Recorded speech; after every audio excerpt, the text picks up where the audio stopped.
Let's go back to the PM's trip to China and the face-to-face today with Xi Jinping. Joining me now, Strategic Analysis Australia Director Michael Shoebridge. Well, very interesting. Of course, we didn't have a press conference with the President and our Prime Minister. Our PM held one afterwards, which is the usual protocol.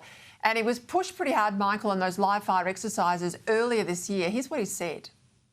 I said what I said at the time, which was that it was within international law. There was no breach of international law by China, but that we were concerned about the notice and the way that it happened, including the live-fire exercises.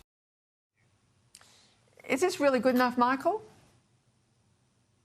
Boy, if that's as strong as he is in a press conference with critical Australian journalists, how watery was he face-to-face with Xi Jinping? This line that he trotted out at the time, if you remember, was the problem was there just wasn't enough notice. The Chinese gave no notice of their dangerous live firing under civilian airline flight paths. It was a Virgin pilot that found out about it, and airliners had to divert for the safety of their passengers.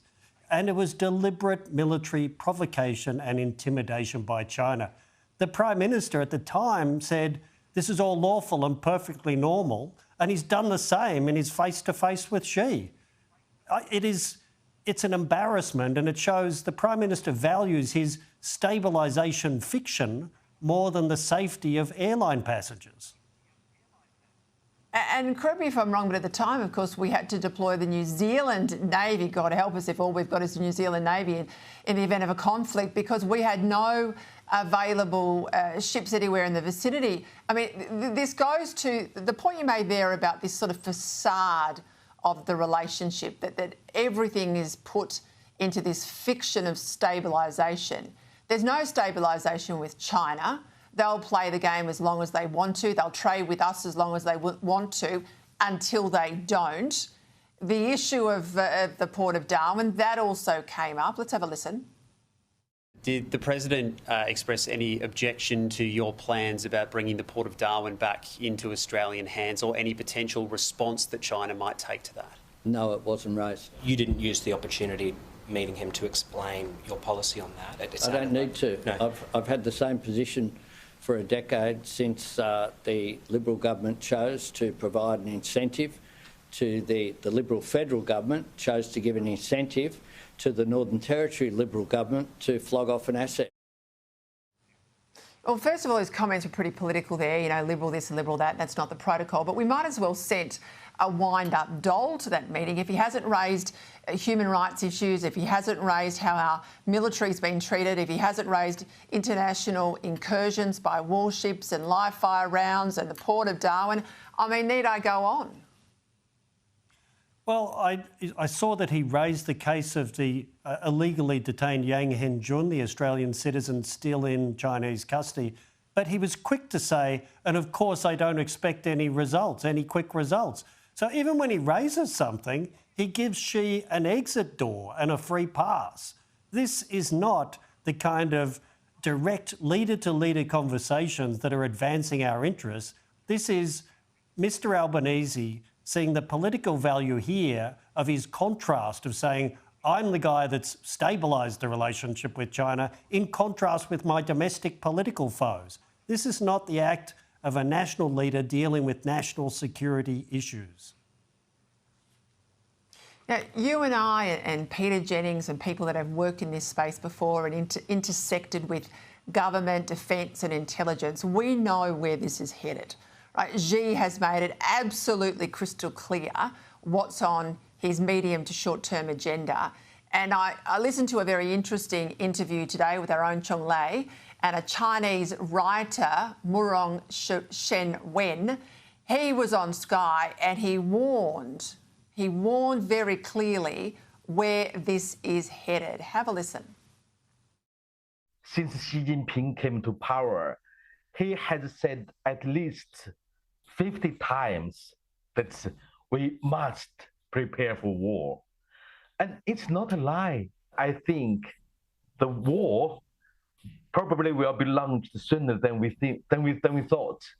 And I think we have to act now to act now to prepare for the coming war.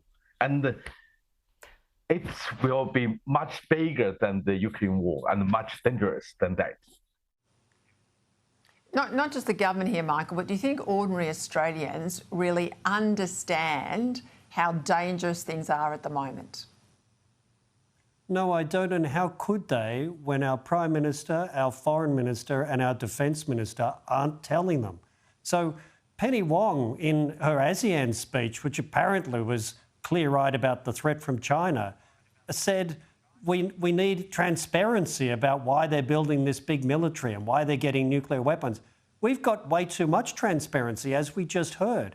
Xi Jinping has instructed the Chinese military to be prepared to fight a war at a moment's notice, with their first priority being conquering Taiwan.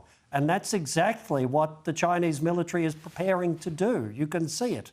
So we've got all the transparency we need, but we've got the key government leaders not telling the Australian people what we actually know and are seeing. Just still on AUKUS, but a little bit of a turn across the Pacific. The Australian this afternoon reported that Malcolm Turnbull, no fan of AUKUS, as we know he wanted the French submarines and is still pushing the French submarines. It's been revealed that he's had a meeting and discussed AUKUS in detail with the Pentagon Policy Chief, the Under Secretary of Defence, Elbridge Colby. Now, Colby is doing a review into AUKUS, as we know. It's understood, the reports say, that they've engaged on issues for more than 3 years, but he's a critic. What do you make of this? Well, I think Malcolm Turnbull's views are so well known and they're so tied to what he was doing when he was Prime Minister, I'm not sure they'll have a whole lot of weight in the Pentagon. It's very clear that Mr Turnbull would have loved the French program that he helped negotiate to proceed, and he'd still like it to happen again now. But really, because his position is so fixed and known, I'm not sure it'll be a big influence on the Colby review. Yes, I imagine he called Colby more than Colby called him, but we'll see what Malcolm tells us in the future. Michael Shoebridge, thank you.